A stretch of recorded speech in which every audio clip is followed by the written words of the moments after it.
Hello friends नमस्कार मो रिंकी मो चैनल रिंकी की दुनिया रे आपण मानकु स्वागत करची। फ्रेंड्स सकाळु मु आज किछि वीडियो बनै नथली तो एबे आसिकी राती 8:30 हलानी तो भाबली एबे आपण मानक सहित गोटे रेसिपी देखेबिनी माने चाउमीन बनेबी मो सॉस बिना सॉस रे बनेबी केमती बनेबी आपण मानकु देखेबी। चाउमीन रेसिपी आपण मानकु देखिछि आगुरु तो बिना सॉस रे केमती बनेबी सेटा मु आपण मानकु देखेबी। कढ़ई तो बसई देछि तेल टिके पकेदबा। सकाळु आज वीडियो बनै नथिली एथि जे बहुत लेट हो गला तो आज रोषे करवा टिके लेट हो गला तो से मु किछि आ देखि पालेनी। आज सकाळे मु बनैथिली बटन मशरूम बनैथिली। एठी मो सब रेडी करके रखी देछि। संध्या बेले एक्चुअली संध्या बेले ही करिवार थिला चाउमीन संध्या बेले बनै पारलिनी। संध्या बेले ये कहले मु चाउमीन खाइबिनी कहले तो तांको पय आलू गोटे गोल गोल काटी की छाणी देथिली बेसन दे देकी तो एबे मु से एबे बनै देबी चाउमीन। राती रे हमें भाई और मु खाइ देबु हम दु जण खाइ देबु। सकाळे फ्रेंड्स आज मुझे चलिया में जाइली आज वीडियो मु आपण मानकु देखैनी कबना सकाळे माँ भी जाइथिले मो सहित तो सेति मु आज देखेलिनी कबना काले किछि कहबो बोली कि मु वीडियो कलिनी। देखंतु फ्रेंड्स मेडी बंधा कोबी नै जाइछि गाजर नै जाइछि कैप्सिकम नै जाइछि एठी गोटे बड़ पियाज नै जाइछि टमाटर नै जाइछि आ रसुण नै जाइछि कंचा लंका दीटा पके देबी मसला। एबे चलंतु देखिया केमती बनौछि। देखंतु तेल पूरा गरम हो गलानी एबे पियाज पके दबा।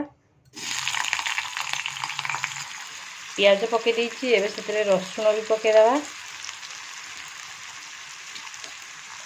ताकू बेसी लाल हेबा पर्यंत भाजीबानी टिके हल्का फ्राई कर दबा। देखंतु पियाज एठी भाजी हो गलानी बेसी पूरा लाल तो हेबा नाही तो एबे सेथरे चिकन मसला मु 2 चम्मच पके दोछि। आपण चाउमीन मसला भी पके पारिबे मु चाउमीन मसला यूज करेनी मु चिकन मसला ही पकाए मते भल लागे। तो एबे सेतिरे टमाटर मु नीची बड़ बड़ साइज रो 2टा नीची ताको आ लंका पके दबा। देखंतु टमाटर टा टिके सॉफ्ट हो गलानी।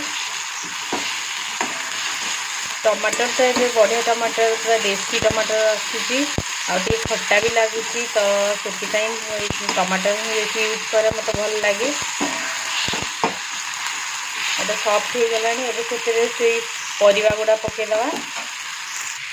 देखंतु कोबी कैप्सिकम गाजर में पके देछि आंच एटी स्लो कर दबा टिके लूण दे दबा। एटी कम लूण पकेछि कमना चाउमीन टा सिझेला बेल को मु लूण पकेइतिली ताके एबे कवर कर दबा। कोबी देखंतु पूरा सॉफ्ट हो गलानी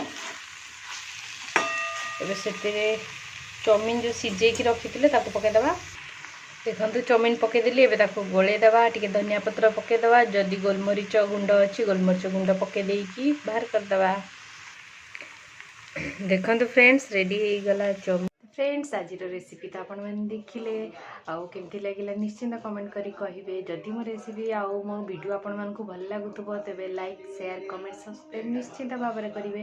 फ्रेंड्स काली मो आपण मानक पई बढ़िया रेसिपी नै के आसीबी। आज तो किछि रेसिपी बनै पारलेनी तो काली निश्चिंत भाव में भल रेसिपी नै के आपण मानक पक आसीबी। तो ठीक अछि फ्रेंड्स बाय बाय आउ काली पुनी देखा हबो आ नेक्स्ट वीडियो रे। Bye bye friends.